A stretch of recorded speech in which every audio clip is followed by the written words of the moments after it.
A'udhu billahi minash shaitanir rajim. Bismillahir rahmanir rahim. As before midterm, we already studied half of half of the course of this subject.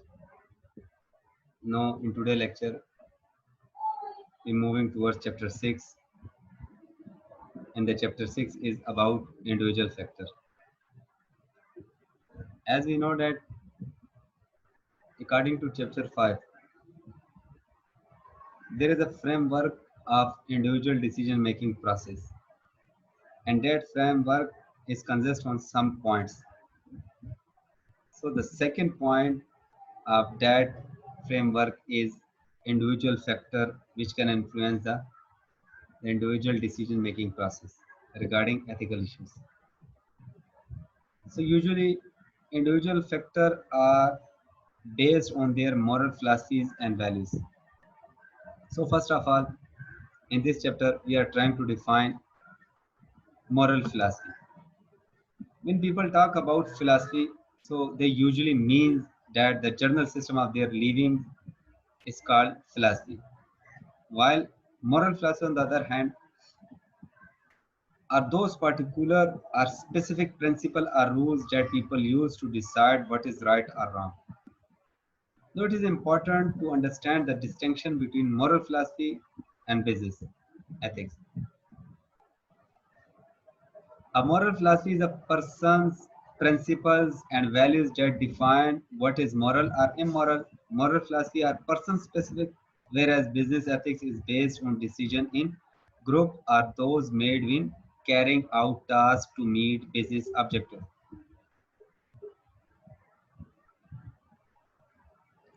Moral philosophies present guidelines. On the basis of these guidelines, the board of directors solve conflict of interest among organization peoples and for optimizing mutual benefit of the organization. However, there is no single moral philosophy that everyone accepts. There are many moral philosophies. For example, moral philosophy of Milton Friedman, Adam Smith, etc. Moral philosophies are ideal moral perspective that provide individual with abstract principles for guiding their social existence. Many theories associated with moral philosophies refer to a value orientation and such things as economics, idealism, and relativism.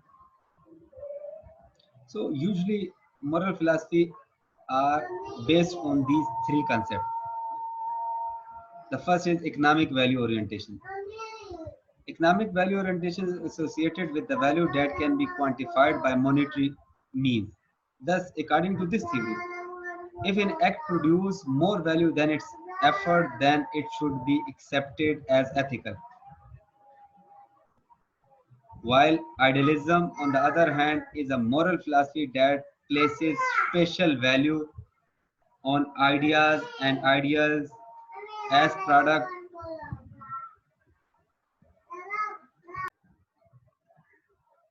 So idealism, on the other hand, is a moral philosophy that places special value on ideas of mind, in comparison with the worldview. While realism is a view that in external world exists independently of our perception of it. So these three concepts make our idea regarding moral philosophy more clear. So no, let's study some moral philosophies. There are some moral philosophies in table 6.1. The first philosophy is teleology. This philosophy stipulates that acts are morally right or acceptable with the condition, and the condition is that if they produce some desired result, such as realization of self-interest or utility.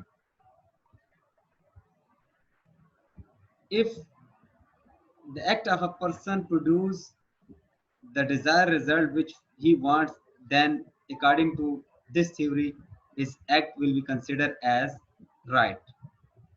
Egoism. This theory suggests us that right or acceptable action are those that maximize a particular person's self-interest as defined by the individual. So according to this theory, if an action maximize a person's self-interest or his self-utility, then that action will be considered as right. The third theory in this table defined right or acceptable action are those that maximize total utility. The second theory is based on egoism, individual self-interest, while the third theory talks about the interests of the group. So this theory defined right or acceptable action are those that maximize total utility are the greatest good for the greatest number of people. The next theory, the next theory of philosophy is deontology. This theory focuses on the perception, preservation of individual right and on the intention associated with a particular behavior rather than on its consequences. Relativism evaluates ethicalness subjectively on the basis of individual and group experience. Virtue ethics assume that what is moral in a given situation is not only what conventional morality requires, but also what the mature person with a good moral character would deem appropriate. The last philosophy, according to table 6.1, is justice. This philosophy evaluates ethicalness on the basis of fairness, distributive, and interactional. Our next topic is goodness and instrumental and intrinsic. So before studying a philosophy and explaining your idea regarding this, regarding what kind of philosophy is inappropriate. So the appropriateness of moral philosophy is basically based on the judgment regarding the goodness on the basis of instrumental and intrinsic. One must understand the different perspective of goodness. Are there clearly defined goods and bads? And if so, what is the relationship between the ends and the means of bringing them about? Is there some intrinsic way of determining if the ends can be identified independently as good or bad? So Aristotle, for example, argued that happiness is an intrinsically good end. In other words, its goodness is natural and universal, without relativity. On the other hand, the philosopher Immanuel Kant emphasized means and motivation to argue that goodwill seriously applied towards accomplishment as the only thing good in itself. So before understanding the moral philosophy, we must understand what is goodness. Our goodness is based on intrinsic or instrumental. Intrinsic means inherent and instrumental means uh, motivated, active. So there are two schools of thought. Aristotle argued that end by self is a good or bad thing. For example, happiness, the happiness of any act, if an act create happiness at the end, so that act will be considered a good one. While Kant emphasize on the means and motivation regarding your act is also determining whether the act is good or bad. Two basic concept of goodness are monism and pruism. Monists believe that only one thing is intrinsically good, and the purists believe that more than one things are intrinsically good. Monaists are often exemplified by hedonism, that one pleasure is the ultimate intrinsic good, or that the moral end or goodness is the greatest balance of pleasure over pain. Moral philosophers describe those who believe that moral pressure is better as So, moral philosophers describe those who believe that moral pressure is better as quantitative hedonist, and those who believe that it is possible to get too much of a good thing as quantitative hedonist. Purists, often referred to as non-hedonist, take the opposite position that no one thing is intrinsically good. For example, a purist might view other ultimate goods as beauty, knowledge, and personal affection. Plato argued that the good life is a mixture of moderation and fitness, proportion and beauty, intelligence and wisdom, science and arts, pure pleasure of the soul. So, a more modern view of goodness is expressed in the instrumentalist position, sometimes called pragmatist. Instrumentalists reject the idea that ends can be separated from the means that produce them, and purpose or outcome are intrinsically good in and themselves. So, before studying any moral philosophy, so it is better to understand the goodness of an act, whether the act is good on the basis of intrinsic or instrumental.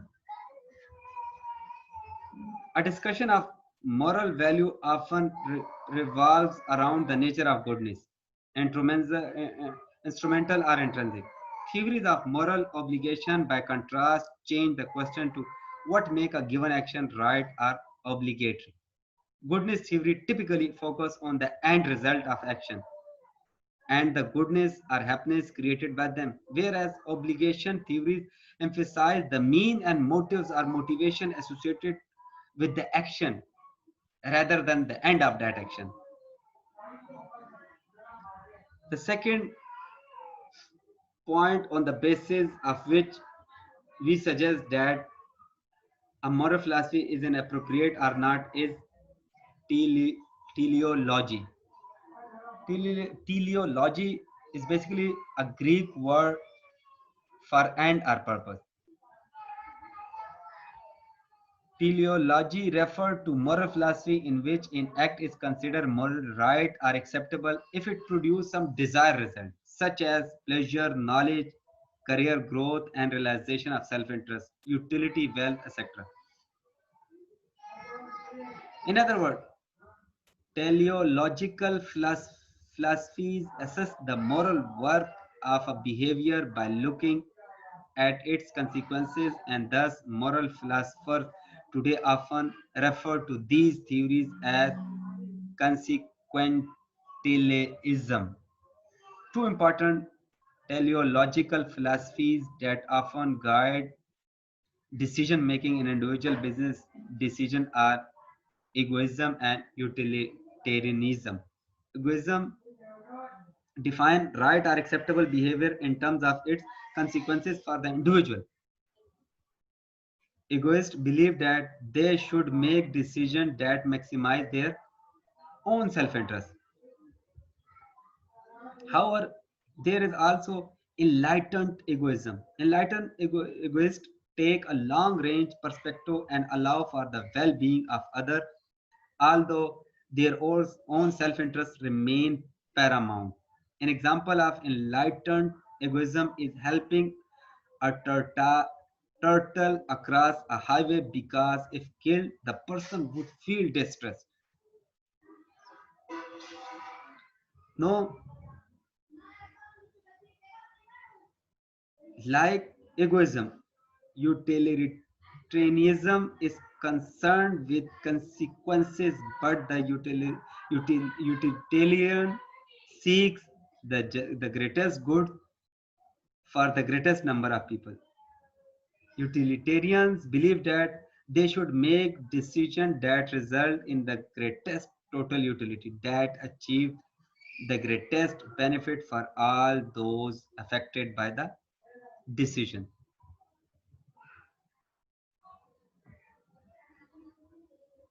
Utilitarians use various criteria to judge the morality of an action. Some utilitarian philosophers have argued that general rules should be enough to decide which action is best. These rule utilitarians determines behavior on the basis of principle or rules designed to promote the greatest utility rather than in an examination of each particular situation. One such rule might be bribery is wrong. Other utilitarian philosophers have argued that the rightness of each individual action must be evaluated to determine whether it produces the greatest utility for the greatest number of people. These act utilitarian examine a specific action itself rather than the general rules governing it. To assess whether it will result in the greatest utility, rules such as bribery is wrong serve only as general guidelines for act utilitarian. These would likely agree that bribery is generally wrong. So I think for today lecture this is enough. Thank you.